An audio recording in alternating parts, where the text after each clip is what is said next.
Okay, welcome everyone. I'm Lilia Perez. I'm the Grants and Programs Manager for Arts Mid-Hudson, and we're going to talk about the guidelines and the applications for the 2022 Dutchess Partners in the Arts program. And thank you all to the people who are joining us right now. And then for those of you that are watching the video, we're going to run through the information that's in the guidelines, take a look at the application. And if you have any questions, you can contact us or put those or save those for one of our Q&A sessions. And I'll talk all about that in a few minutes. Again, I'm Lilia Perez. I'm the Grants and Programs Manager for Arts Mid-Hudson. I've been here about 6 years and been working on the program the entire time I've been here. So I know a lot about it and I can definitely answer any of your questions about it.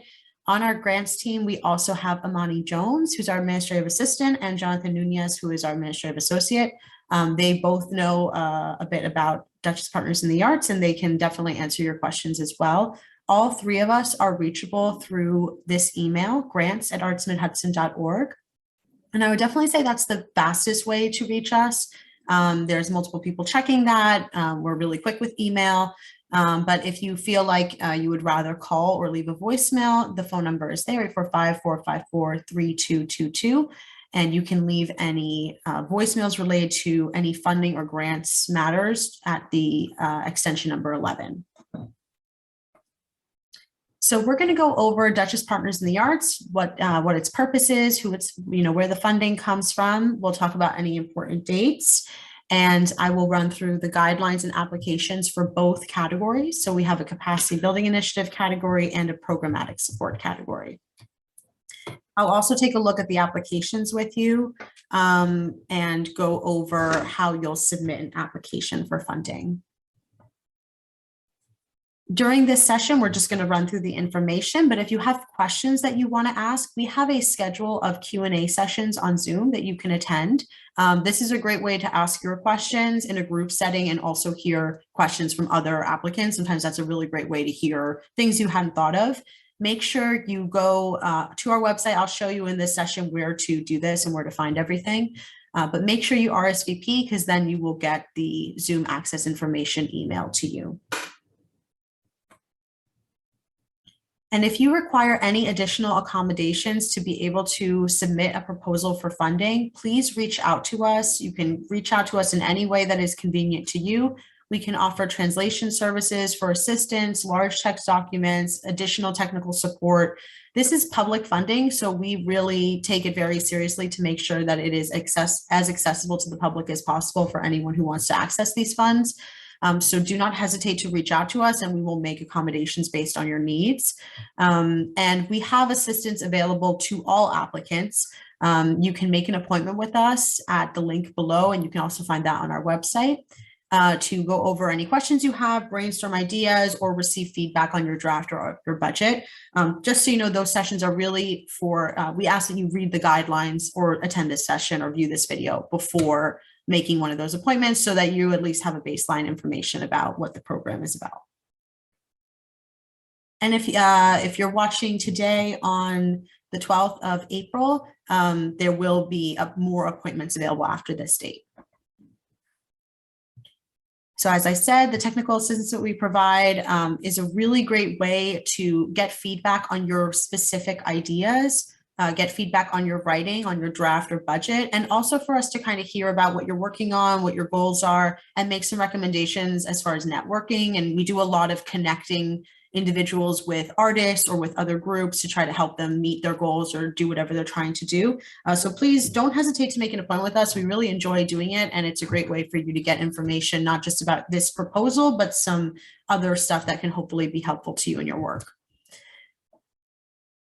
All right, so now let's focus in on Dutchess Partners in the Arts. So the funding, we're really proud to say this is a partnership that we have with the Office of the County Executive in Dutchess County, so Mark Molinaro, and with Dutchess Tourism.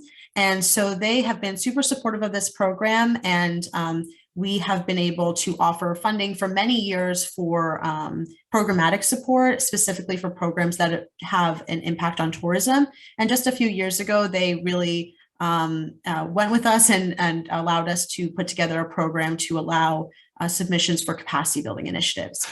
So we'll talk about both of those categories. But really, this is a program where we're really looking for partners within Dutchess County that we can fund and who are going to implement great arts and cultural offerings that are going to have some kind of an impact on tourism or on access to arts programming for residents of Dutchess County. And also for the capacity building initiative is really the idea that we can strengthen all these wonderful organizations that exist here so they can continue to do excellent work. So the goals of this program for programmatic support, it's to support the arts and cultural programming in Dutchess County, to attract visitors to a region and expand audiences, to engage Dutchess County residents in high quality arts and cultural programming. And so really for programmatic support, we are trying to reach as many people as possible through these programs. And they're really typically ones that might have the most competitive applications are typically programs that are going to have a measurable impact on tourism or and we'll talk about this more, but we view tourism as really, bringing anyone out to view an arts or cultural event or go to a program and then, have a night out and spend money in the community elsewhere. So we really like to see proposals that have a measurable impact on the economy as well. For capacity building initiatives, we would like to support nonprofit organizations in Dutchess County in their efforts to grow, expand, or improve their work and positively impact the arts and cultural scene in Dutchess County by strengthening these organizations so they can continue to benefit residents and visitors. So when we talk about goals for any kind of funding program, this is what we're trying to achieve as a whole with all of the applicants that we're going to fund in both categories. And so it's great to be aware of what we're trying to do as a whole with the program so that you can write in a way that shows you are aligning yourself with these goals through your individual project or initiative. The important dates for this year, the deadline is May 10th, 2022. The process closes at midnight and all submissions must be made on our online platform Submittable. You're likely to get grant notification in June. We're going to try to do a quick turnaround on this and with our review process. And all funded programs must occur January 1st through December 31st of this year. So obviously that means that this program can fund some programs that have already happened. I will say that it just based on when we've done this in, in recent history, I tend to see programs that will happen to be slightly more competitive. And because also then they will happen and they will be able, you'll be able to include funding credit on your materials. So that's something that comes into play. And also, if you are applying for something that has already happened, I strongly recommend including very good photo or video documentation of the event, and you talk about the event and its successes, because it does rub the panel the wrong way a little bit if there's no documentation of event that you're asking us to fund if it's already happened. So if you have any questions about this, about what would be competitive, this is a great thing to reach out to us about so we can kind of talk it out with you. And for a lot of the applicants, you may have a series of programs where maybe, one event happened, before the funding period and the rest are going to happen, now on, and that would be fine too. So we'll go over capacity building initiatives in depth. So capacity building initiatives are intended to help nonprofits to work more effectively and better meet their mission. Initiatives may create a new area of work, develop new strategies, or enhance current programming in a significant way. And also I'll note here that all applicants can submit 2 applications. They can submit one for capacity building if they're eligible and one for programmatic support. The key details. So the funding amount is $2,500 to $7,500. There is no cash match for this funding program. Organizations should have been in existence for 3 or more years and have a record of success in order to be eligible to apply for funding. So and that really, that means in existence for 3 years. So say you just got your nonprofit status, but you had been operating as an unincorporated group for a few years. As long as you've been in existence in some form for 3 years, you are eligible. Of course, you will be more competitive if you've been a long established organization, or if you've been in existence as a nonprofit for 3 years. All mediums are eligible, and including visual, performing, written, digital, traditional, and other experimental mediums. And as always, with all of our programs, any initiative must comply with any current New York State guidance and laws related to COVID-19. As far as who is eligible for capacity building initiatives, applicants must be a registered 501c3 nonprofit organization, which identifies arts and/or cultural services as a primary activity in the organization's mission. So that's really how we establish that the organization is an arts or cultural organization, that you are identifying arts and/or cultural services as a primary activity in the organization's mission statement. And you have to be a nonprofit organization. Nonprofit arts organizations must be incorporated in Dutchess County or have a long-term lease or own a building in Dutchess County. So if you are incorporated in another county or out of the state, you are not eligible for this funding unless you own a building in the county. Applicants must supply proof of nonprofit status with their application, must have at least 3 years of programming history, and must have a board of directors, and must have a board-approved non-discrimination policy. If you are applying for the first time or the first time in a long time, we might ask you after you submit your application to provide us with a proof of that non-discrimination policy. If you've applied in recent history, we probably have yours on file, and we're not going to ask for it on the application. Who is ineligible? So individuals and unincorporated groups are not eligible for this funding. Any public school districts, their components, or their supporting foundations are not eligible. New York State agencies and departments are not eligible. Any entities incorporated as for-profit, including LLCs, not eligible. Libraries, units of government, not eligible. And as I said, nonprofits incorporated outside of Dutchess County who don't have a building in Dutchess County. And any organizations or groups that have not submitted any of their final reports that, and if you were in this place, you would know we would have sent you a billion emails by now. So that's for who's ineligible. So typical capacity building initiatives, this is a really broad category, and we like to keep it pretty broad as far as what we'll fund and see what kind of creative ideas come in. But the typical things that typically get submitted for funding are strategic planning or board development, diversity, equity, accessibility, and inclusion training for staff, board, or volunteers, new or expanded staff positions, meaning you're going to hire a new person or you're going to expand an existing staff person's hours, capital improvements, technology upgrades, website development, equipment upgrades, developing websites, doing marketing plans or audience development. And those would really be activities that are year-round, not focused on a specific, or more for the life of the organization, not so focused on specific events that are occurring this year. It would be more like a new branding campaign or a new marketing campaign for the organization as a whole. And any other activity which improves the organization's ability to meet their mission and to provide excellent arts and cultural programming to residents and visitors to Dutchess County. And before I go on, I'll say that I'm going to provide some more information and specifics about some of these areas in a couple slides. So as far as inclusion, when we're thinking about capacity building initiatives, Arts Mid-Hudson strives towards broad inclusion and true access to arts and cultural programming for all. And capacity building initiatives typically represent a really great opportunity for an organization to be more inclusive and think about that as they're crafting their plan for their initiative. So we really encourage thoughtful outreach to groups in our region and efforts to see input from as many points of view as possible when undertaking any capacity building initiative. And this, comes into play a lot with things like strategic planning and obviously with diversity, equity, and inclusion, or any kind of board development, any marketing campaigns. There's, this is something that can be thought about in many different ways.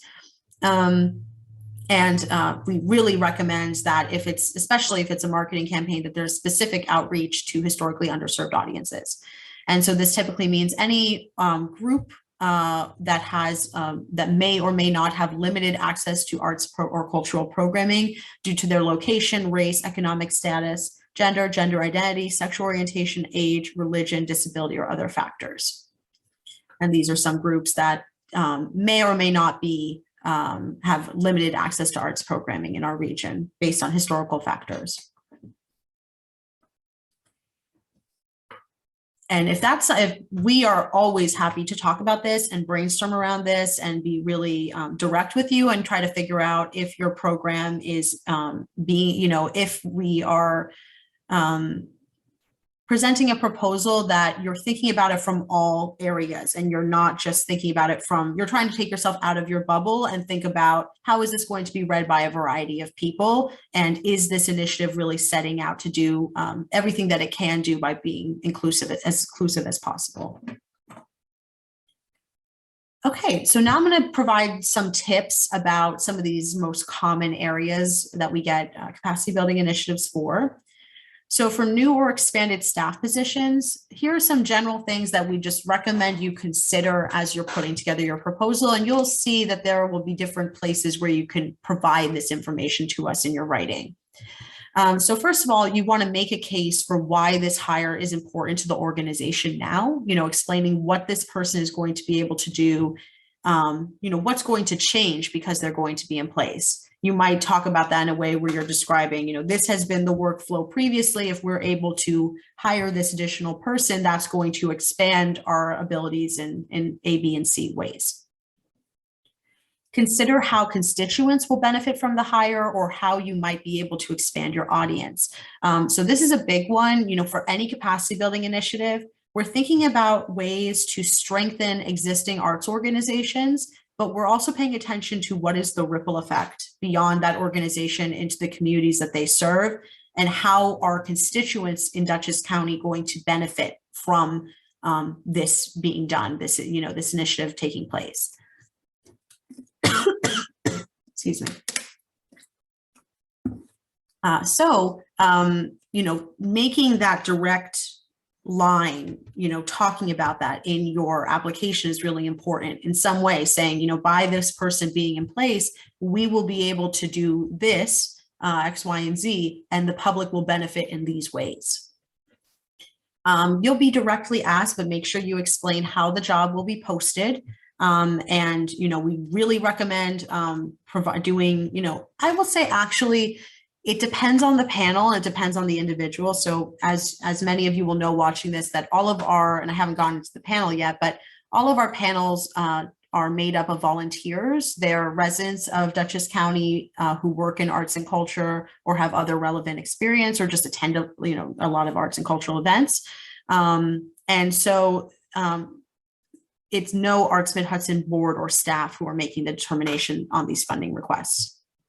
So some panelists really like to see who the hire is going to be. They want to see the resume for the individual. They want the person to already be determined. Others want to not have that person already determined, and really instead you're showing how you're going to do a very public search and make sure as many people as possible have access to apply to that position. So I think it errs more on the side of it really depends on what you're doing. If it's something very specific need that you have, and it's really going to require a very specialized person, it might be better then to start the search and maybe have a couple candidates that you're considering, but maybe the final decision hasn't been made. But if it's something that's a pretty typical job that just about, there's going to be a lot of local candidates for potentially, that would be the kind of thing that we would recommend doing a job posting and including that information in your application. This is another thing that we can definitely brainstorm about if you would like to. So also, what will the new staff person accomplish? It might be good to kind of lay out, especially, say you're hiring a brand new person, what are their new tasks going to be? And also, if you're expanding someone's hours, then how, what are their new tasks going to be? Just talk about how the position will be sustained, or explicitly say that it will be a one-time consultancy or it'll be a limited time position, because this is not multi-year funding. It's funding for one initiative for 1 year. And for expanded staff hours, include their new tasks and their resume to show their relevant experience. And I'll show you on the application, we ask very specific questions around hiring new people just to avoid confusion and avoid the panel making assumptions about how you're hiring them. For technology and equipment upgrades, definitely explain the organization or the staff's capacity to use and maintain the new technology or equipment, how it'll be stored, who will be responsible for maintaining it. If you're asking us to, pay for expensive equipment, that's something that the panel is going to want to know that it's going to be well cared for and well maintained. Consider accessibility. So consider, are these technology or equipment upgrades going to expand accessibility for your audiences? And if so, that would be a great thing to point out. And if not, maybe think about, could we pivot a little bit and think about some upgrades that will actually make an impact on accessibility to programs. If you need a customized solution, be specific about how, sometimes if you're doing, like, we get a lot of requests for things like donor management systems, and some applications are, we just need to pay this fee for this service that we're going to buy into. Others are, we're going to hire a consultant and they're going to build us a customized system. So just be clear about that, be clear around your thinking around that, if that's appropriate for your initiative. Make sure the benefit to the organization and your audience is clearly defined. So again, what is the ripple effect beyond how will the public benefit from these new, this new projector at this space, or this new, ramp, or, something like that. Because this could you could also talk about capital improvements also being kind of like an upgrade. And those you want to think about that as well. What is the benefit to the public? And then what is the lifespan of the new equipment? Just consider that. Is this something that's likely to have a long lifespan? And if it's not, being really clear around, why you're asking us to make that purchase, and, what your plans are in the future if the equipment ages out. For marketing and outreach initiatives, again, I'll say that these are really for the organization as a whole, or for year-round activities. It should not be a marketing and outreach plan for your 2022 programs. That would really be a programmatic support request. So you're thinking about ways that you're going to expand your work. Maybe a lot of the time something like a rebrand comes into play here, or shared marketing campaigns with several organizations. That's also been a type of application we've gotten frequently. So be thoughtful, research-based, and realistic in all of your writing and your description of what you're going to do for this initiative when related to marketing and outreach. It's a great opportunity to use this funding as a way to expand your current audience. So if that's the goal, talk about that specifically and be specific about which audiences you're trying to branch out into.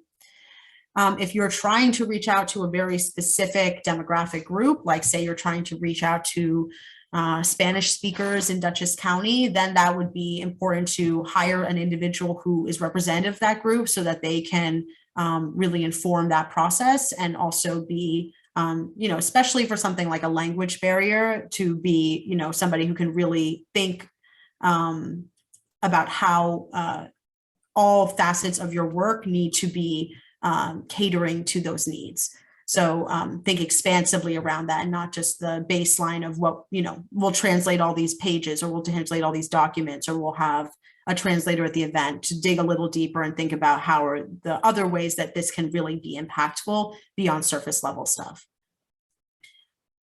Seek input from individuals from historically underrepresented groups, especially if that is a goal to reach out to more a broader audience. It's, it would be very helpful to you to actually ask those people why they're not attending your events, or to get some input in some way, or do some surveys, and include that information in your proposal if you've done any of that preparatory work, or your plans to if you haven't done it yet.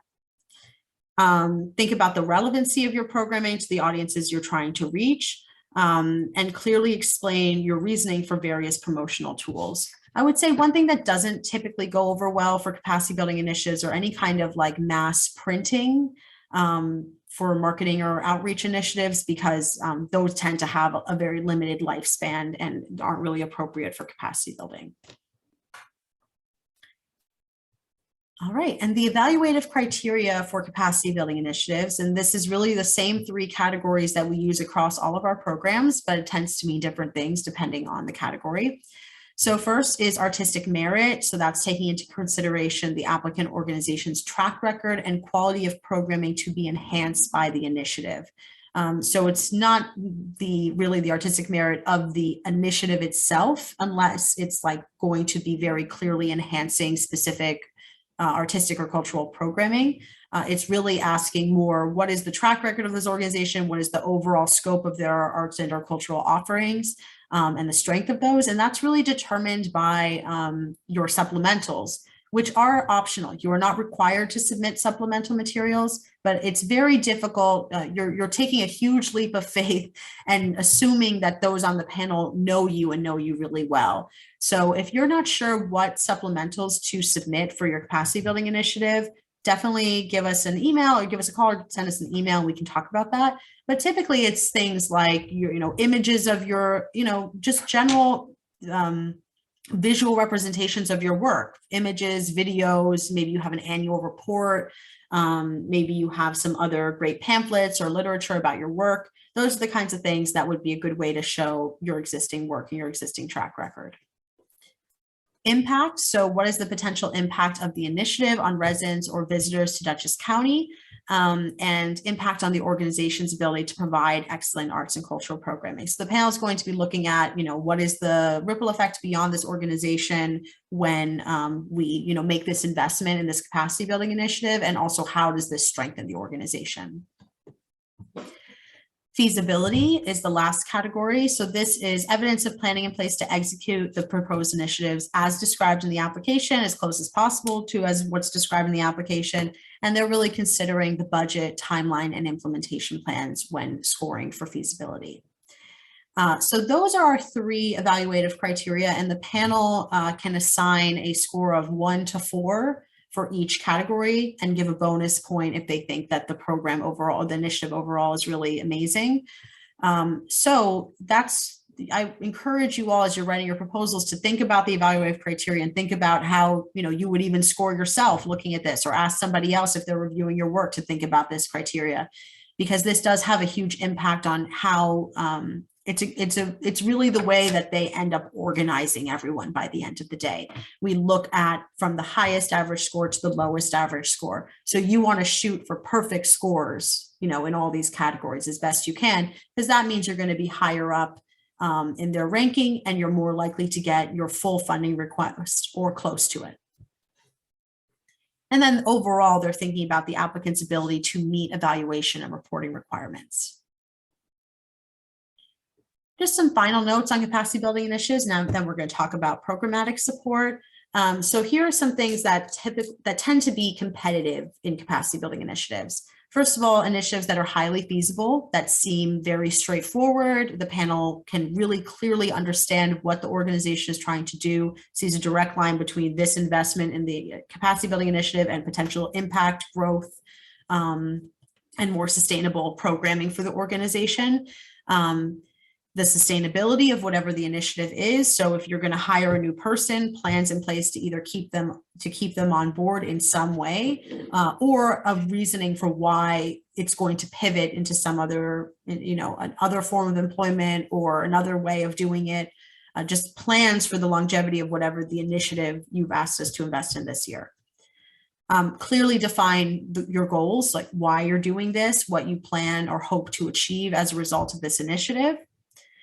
Measurable success, so a way for describing how it's related to your goals. So what are your goals? What does success mean to you, and how will you track whether or not you were successful?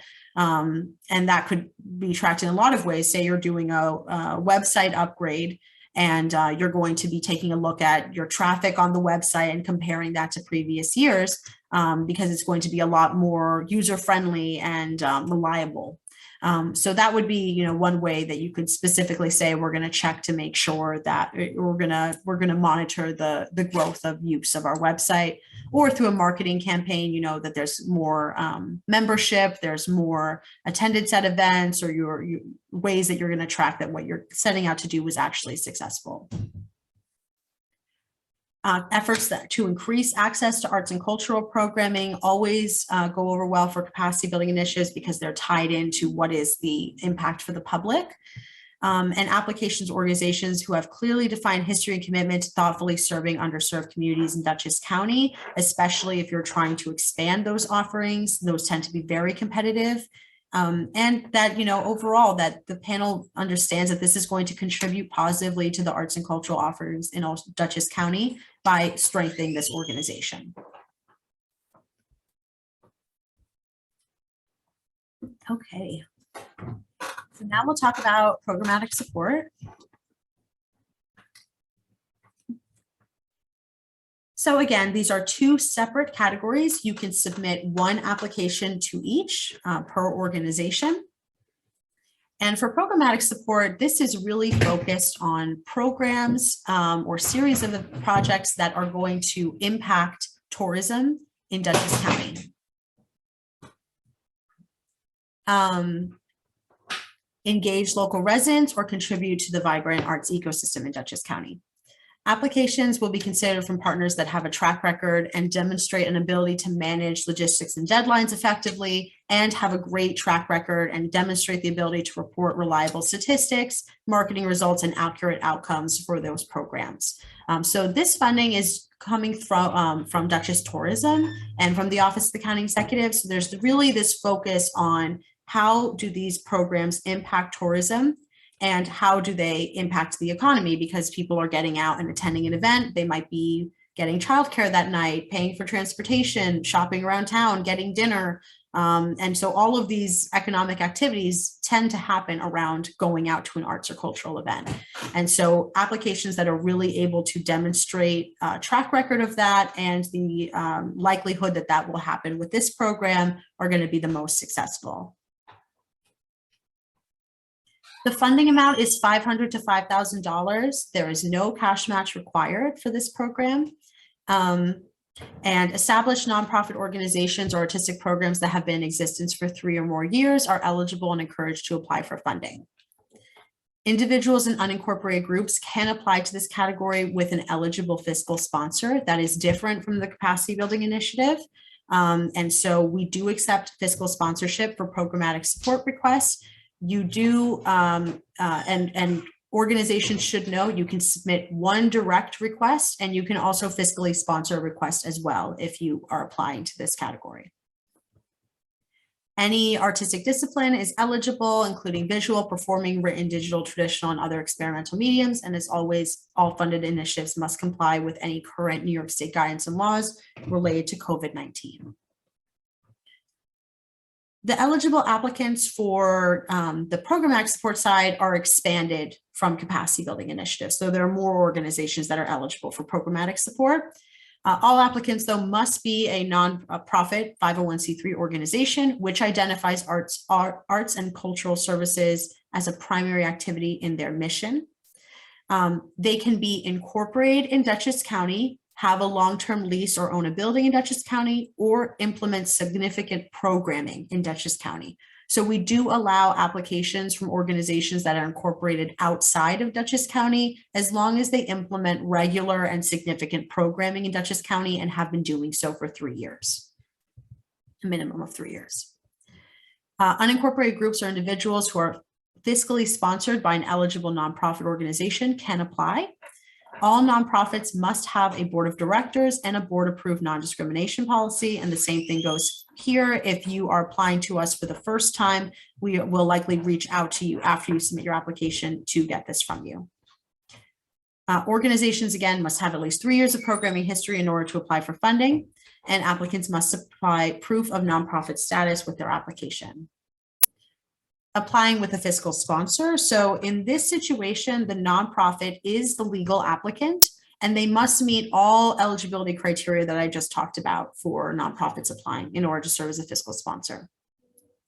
The fiscal sponsor is basically a nonprofit organization that is agreeing to extend their nonprofit status to an individual artist or unincorporated group. The project must take place in Dutchess County, and the sponsored individual or group must also be based in Dutchess County. As I said before, nonprofit organizations may submit directly and serve as a fiscal sponsor for one additional project. And any fiscal sponsorship arrangements must include a letter of agreement signed by the fiscal sponsor on your application. And I'll show you where to find it, but there's a template of that letter on our website that you'll use to fill that out. And that's basically going to lay out the terms of your fiscal sponsorship, how the money will be passed to the sponsored artist or an incorporated group, and any ways that the fiscal sponsor is going to be contributing to the project. Ineligible applicants, this is very similar to capacity building initiatives, but individuals and incorporated groups who are not fiscally sponsored are not eligible. Public school districts, their components, their supporting foundations, New York State agencies, departments, county level agencies and departments are not eligible. LLCs are not eligible and may not be fiscally sponsored by a nonprofit. They may not be, so that's not like a workaround that will work. And libraries and social service organizations, units of government are not eligible, as well as organizations or groups that have not submitted their final reports or any required reports to us for previously funded activities. And again, if you're in that situation, you probably know it. We've probably been reaching out to you. Okay, so eligible programmatic support requests include art exhibitions, performances such as concerts or live theater, presentations such as film screenings or readings, arts and cultural festivals, and any other unique experiences or interactive activities that are focused on arts and culture. It's a very broad category. It's really for any kind of public arts and cultural event or series of events. Inclusive programming, so all programmatic support funded programs must be open to the general public. Again, Arts Mid-Hudson strives towards broad inclusion and true access to arts and cultural programming for all. So we strongly encourage thoughtful outreach to and efforts to seek input from all groups in our region, specific outreach to groups who are typically or historically underserved by arts and cultural programming. And we encourage you to really be specific when you're talking in your marketing plan, how you will reach out to your audience, around which audience, who you're trying to reach out to, and specific methods that you're going to use to reach out to people of different age groups, people from different backgrounds, people of different income levels, people who live in rural areas versus city areas, and just be thoughtful about that and not be generalizing that, just putting it out there on your regular means of marketing communication are going to necessarily reach new audiences. Priority will be given to activities that take place in locations that are fully compliant with the American Disabilities Act.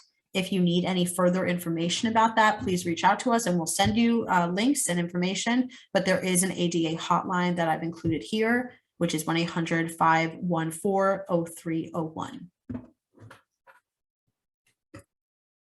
Priority may be given to programmatic support requests that are asking for funding for the following expenses. So really, it's pretty broad as far as what we can fund. There are very specific things that we can't fund, but typically priority is given to applications that are asking for funding for artist fees, marketing expenses, consumable art supplies and materials, and any other efforts to increase accessibility to arts programming. The evaluative criteria for programmatic support, again, artistic merit, taking into consideration the program, the participating artists, and the applicant organization's track record. Impact, so what is the impact of the proposed program or series of events on tourism within Dutchess County, and impact on access to arts and cultural programming for Dutchess County residents. And I'll say here too that we think about tourism, not just people traveling, by car hours or people flying into the area. We're thinking about it, people coming from neighboring counties, people coming up from Manhattan or from the city area, people coming from neighboring states, or even people coming, going to an event. They live in Beacon and they're going to an event up in Rhinebeck. That's representing movement. They're traveling to an event and they are having an economic impact by traveling to go and see your art or cultural event.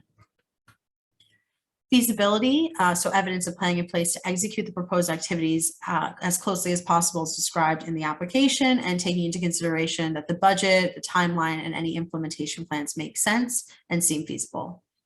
And then, of course, the applicant's ability to meet evaluation and reporting requirements that I'll actually lay those out at the end of the presentation.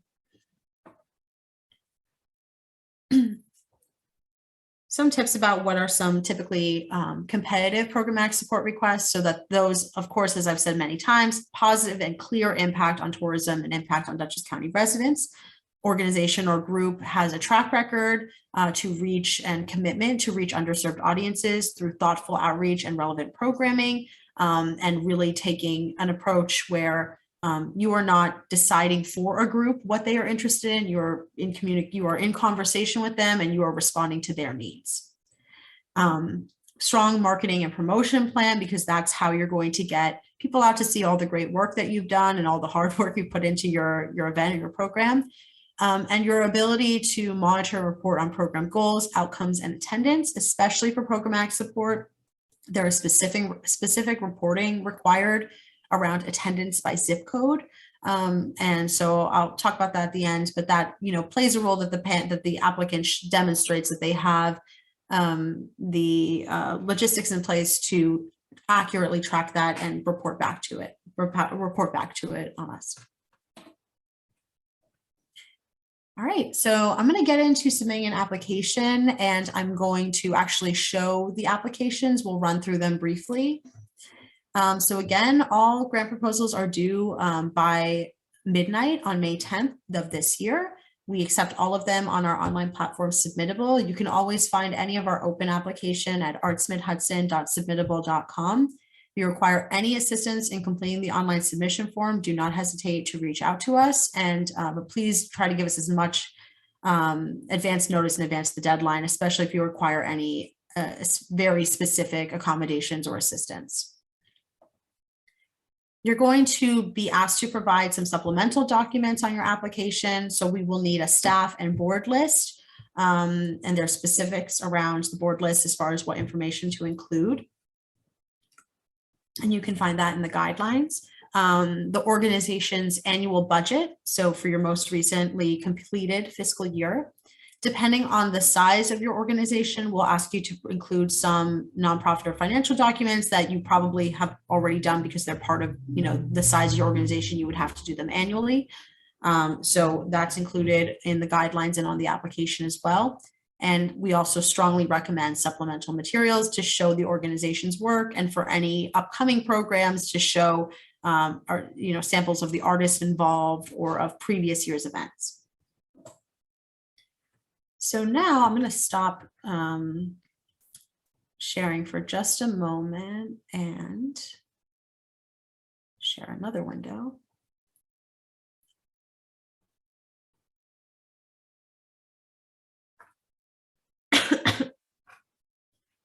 Okay, so I hope you can see this. This is our website, artsmidhudson.org. So you can find everything related to Dutchess Partners in the Arts under Grants and Arts Opportunities, then Grants and Funding. And then you'll see Dutchess Partners in the Arts, and you can click Learn More. And this is where you'll find all the information about Dutchess Partners in the Arts, links to download the guidelines, links to the application, letter of agreement download that I talked about before. If you're doing fiscal sponsorship, this is the download for the letter of agreement.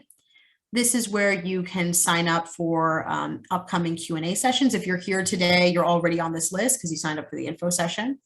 Or if you signed up for the info session and didn't attend, you should also already be on this list. And these are the dates of the upcoming Q&A sessions. They're listed here. They're also later in this presentation. You can also see a list of previously funded Dutchess Partners in the Arts awardees. So let's take a look at these applications.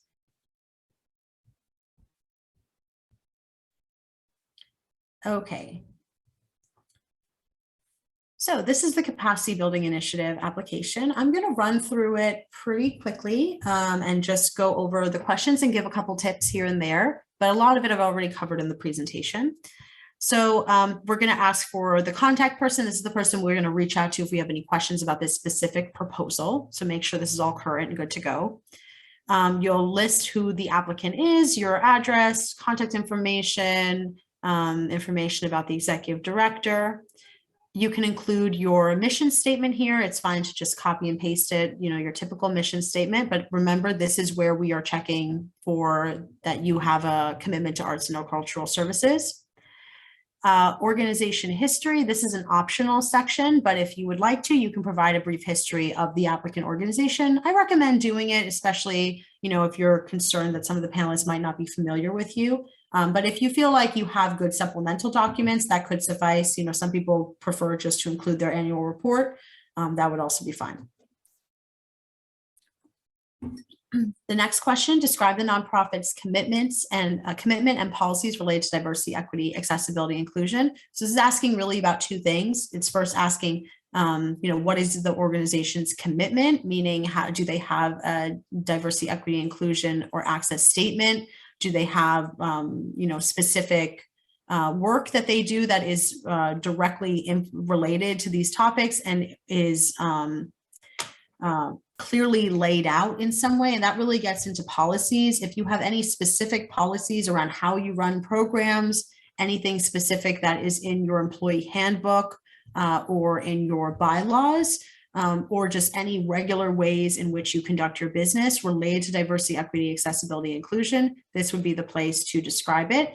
And panelists really care about your response to this question. It comes up very frequently on panels, and we have included this question upon, because we wanted to include it, but also because panelists were requesting it. They wanted more information around this, and they wanted to see that the organization is aware of the need to focus on these areas within their work. We asked for, to provide a number served annually by the applicant organization. This is something that really helps us in terms of seeing what's the size of your organization, the scope of your organization, and also provides really good data for us when we look at all of our applicants and awardees. Provide your annual budget from last year and your current year. And if there are any pending lawsuits against your organization, you would click yes and explain. If not, you just click no.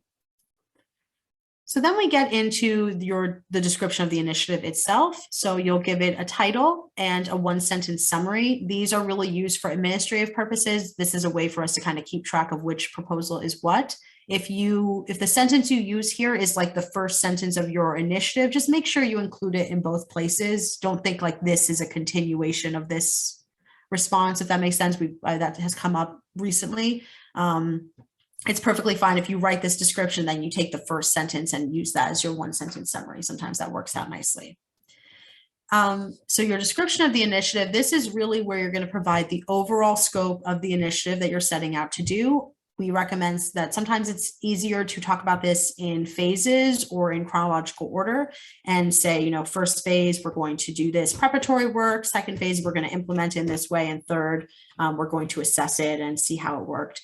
In this, I typically recommend starting out very clearly. We are requesting this funding amount to do this initiative, which will have an impact on our work in this way.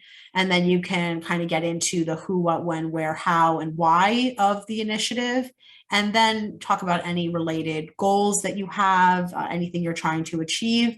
And then feel free to break it up into, first we're going to do this, then we're going to do this next phase.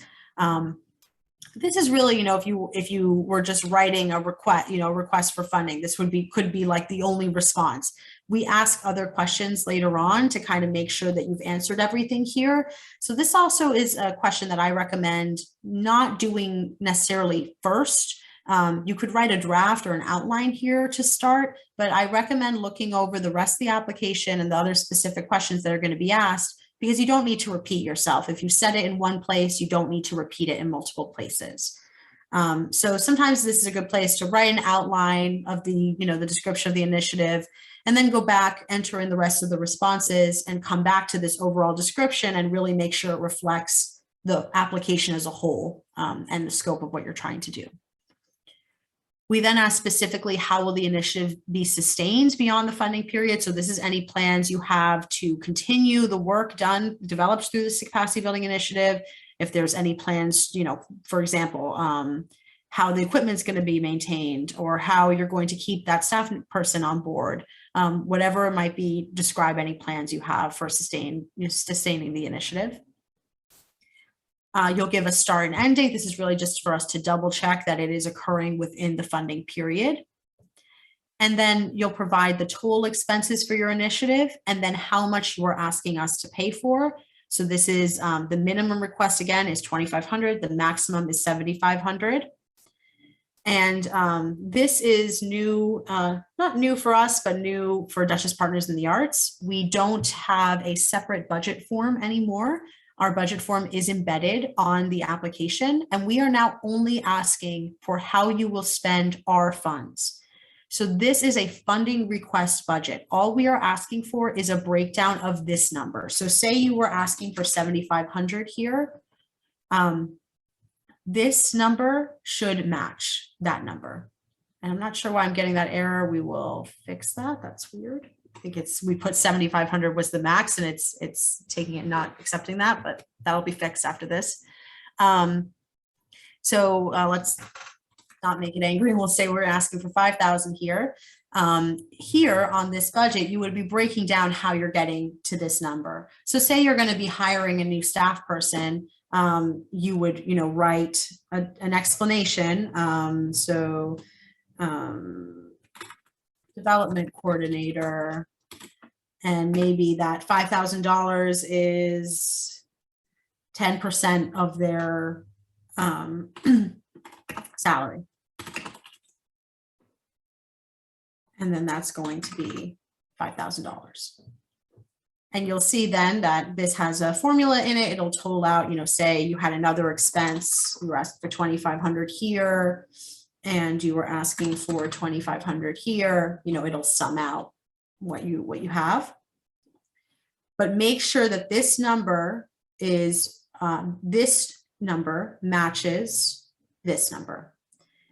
Say the total expenses were, we're saying that it's 10% of her salary. So we're asking for 5,000, maybe the person's total salary is going to be $50,000. That's too many zeros. And that would be fine. So you're saying that this is the total expense. This is how much you're asking from us. And this is how you're going to spend the $5,000 you're asking from us. This should not equal 50,000, the total expense amount. You'll use the explanation column for any expenses that you have. I really recommend being specific about what you're talking about, so the panel is very clear. Do not use any symbols here. Sometimes it can be a little finicky with symbols, so don't do something like this. See, if I put that dollar symbol in, it just got all confused. So I recommend not using any symbols. Don't use any dollar signs or commas. Just put the numeric value.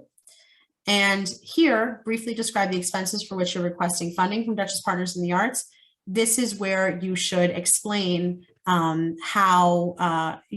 this is where the explanation will go. So this is really our last chance. If people have not answered this question, have not filled in the explanation column, we're going to ask them it here. If you know that you've answered the explanation column well, you can copy and paste these areas and put them in your describing the expense here. And then this is where you'll say if you're asking for any additional funding for this project from other sources. So this is where you could describe where this other $45,000 is coming from, that you're going to use organizational funds, or you got another grant, or you got 2 other grants. This is where you can explain that, how you're getting the rest of the funding for the project. Okay, and then as this is a funding range, if you are going to, it is likely that you're going to receive less than the amount you requested because this is a competitive program. Last year we actually were able to fully fund a few applicants, which was really great.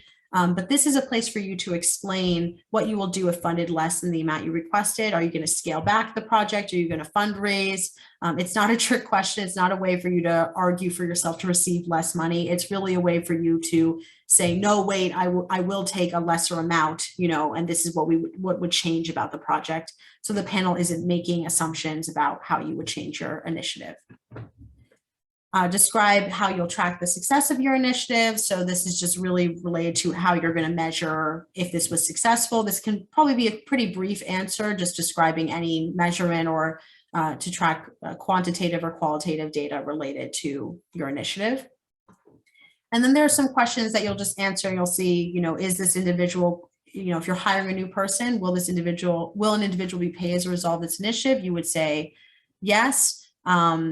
Or no if they're not. And if it was yes, then you'll identify are they a new staff hire, one-time consultant, existing staff person, and then other questions will come from there. So just make sure if you see any questions like this where it's a yes or a no, make sure you are selecting those as you go so that when other questions pop up, so that you're not get to the end of the application and not realize that there's a whole bunch of questions hidden under one question. Some of these reveal additional questions. And then we get into the uploads that we've kind of gone over, your budget, financial documents, staff and board lists, work samples, and then there's some survey questions at the end that are pretty quick. And so I'm just going to jump over to the programmatic support quickly and just go over a couple differences. It's a lot of overlap, so I'm just going to go into the things that are different. First of all, make sure you select if a nonprofit serving as a fiscal sponsor, you would select that here, and it'll kind of change the following responses to more accurately reflect that this is a fiscal sponsorship. Same thing as before, you're providing a title, one sentence summary, start and end date. The description, again, is really for the overall scope of the project for the arts events or cultural events that are going to take place. And we encourage you here to provide a little bit of information about alternate plans if required due to COVID-19. Panelists have been asking about that on all panels we've had since the pandemic started, so it's good to be proactive and provide a little bit of information there. You could describe any of the key artists associated with the project, and you can include their websites here. It's a good place. You can just, provide their information, maybe a little bio and then their website. We ask a question about expected impact for Dutchess County residents and visitors as a result of the proposed program. So this is really talking about what is this a new offering? How will this impact tourism? This is a great place for you to talk about those things. And again, why I recommend finishing the program description until the end, because here you can, you'll see that you can talk about impact here and you don't need to talk about it in multiple places. Tell us where the event is taking place, if the location is ADA compliant, and if not, describe any additional accessibility things you're going to do. Again, for the budget, this number the sum of any line items that you put on your program budget has to match your funding request amount. This number and this number should match. Do not put any symbols in here, only numeric values, and use the explanation column to describe any of the expenses that you're asking us to pay for. And these are pretty much the same as capacity building. And then we have a question around intended audience for this program. What is the marketing promotion plan to reach them? So again, you don't need to talk about that in the project description and here. You might touch on it briefly in the description, but this would be your place to really expand on it and give specifics around how you're going to market the programs.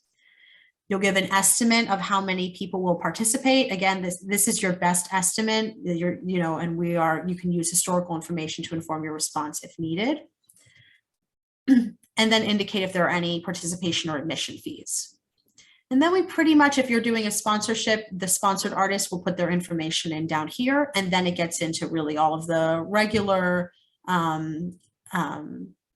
supplemental materials that you'll upload. All right, so I'm going to jump back to the application. I just have a couple more slides, and then we will wrap up.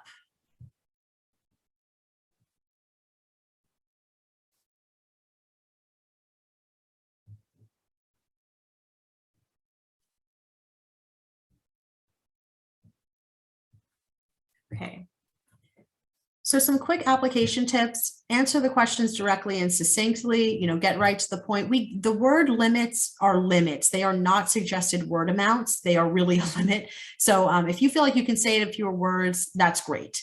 The panelists are going to be reading a lot of applications, and the less they have to read, the better. The faster they can get to the core of what you're trying to do, all the better. Provide specifics though to understand the scope of the project and the depth of planning. You can still be succinct and direct while providing really good specifics. You can use bulleted lists if that is helpful to you, or if you think that gets your point across better, especially in the project description. And sometimes that's a good way to just give the key specifics in a very, very easily digestible form.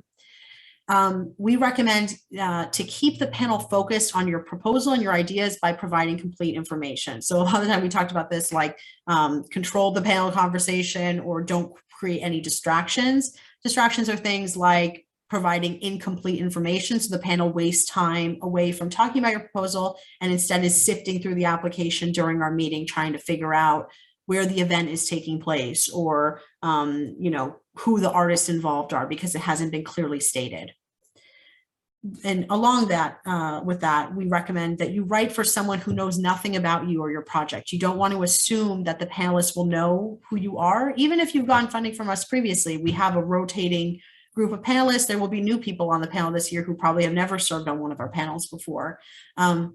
So make sure you are writing in that way. And that's a great way to ask, us to review your draft, to look at it from that perspective, or also to ask a trusted friend or colleague to review your application and think, am I cutting corners anywhere as far as what information I'm making available to the reviewers?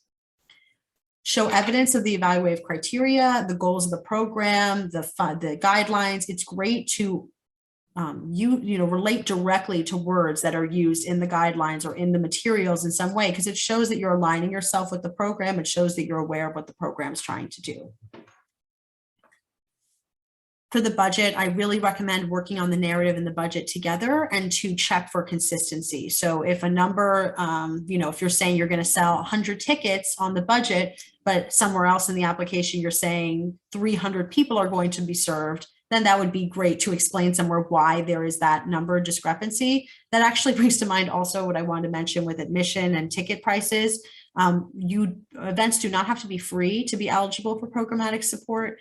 But we don't want to, panels typically don't want to fund programs that have a huge financial barrier for participation. So I really recommend thinking about if there is a higher ticket price, really justifying that ticket price, how many artists are going to be paid, for example, but also providing any sliding scale or free tickets or pay what you can programs, and being really clear about how that will be implemented and how that will be promoted to the public so that people don't have to show up there to find out. People know ahead of time that it's pay what you can, for example. Use the explanation column on the budget. Make sure you are being really clear in the explanation column. It really goes over poorly with panelists when the explanation column is blank for a line item. You don't need to fill in every line item on a budget. Some expenses are not going to apply, but if there's a number in that line item, there has to be an explanation with it. And really, that's why we recommend doing the budget together with the narrative or first, because it can really represent a roadmap for the rest of your writing. If this is what you're asking us to pay for, that's really the core of what your proposal should be about. It's never good for the panel to get to the budget and be surprised by something they're reading because it hasn't been introduced previously. Check the guidelines for priority and ineligible expenses. And as always, ask us to review a draft of your budget. The peer panel review, again, I talked about this a little bit at the beginning, but it is all done by peer panel evaluation process. Panelists include artists, arts workers, and community members who evaluate grant proposals and recommend a level of funding. There are new and returning panelists every year, so I really recommend continuing to apply because there is typically new people on the panel who are excited about, seeing your proposal. And just because you've been declined in previous years doesn't mean this panel for this year isn't going to be excited about your proposal.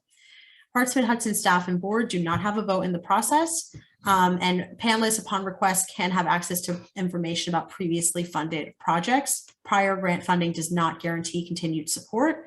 And if you or somebody who would make a great peer panelist, we have a nomination form and I encourage you to use it and nominate yourself or nominate someone you know. All right, I'm just going to talk about reporting requirements and then I think we're wrapping up. So for capacity building initiatives, if you are awarded, you will be required to submit a short interim report, which is basically like a paragraph outlining the progress of the project, and then a final report going over a longer narrative with details on your successes, statistics, and that's due at the conclusion of the funding period. Programmatic support awardees will submit quarterly reports and a final report. The quarterly reports are really just a spreadsheet providing numbers on attendance by zip code and revenue per event that took place in that quarter. If you had no events that quarter, you wouldn't submit a report. It's only for the quarters that you have events in, and a short description on any progress with the project.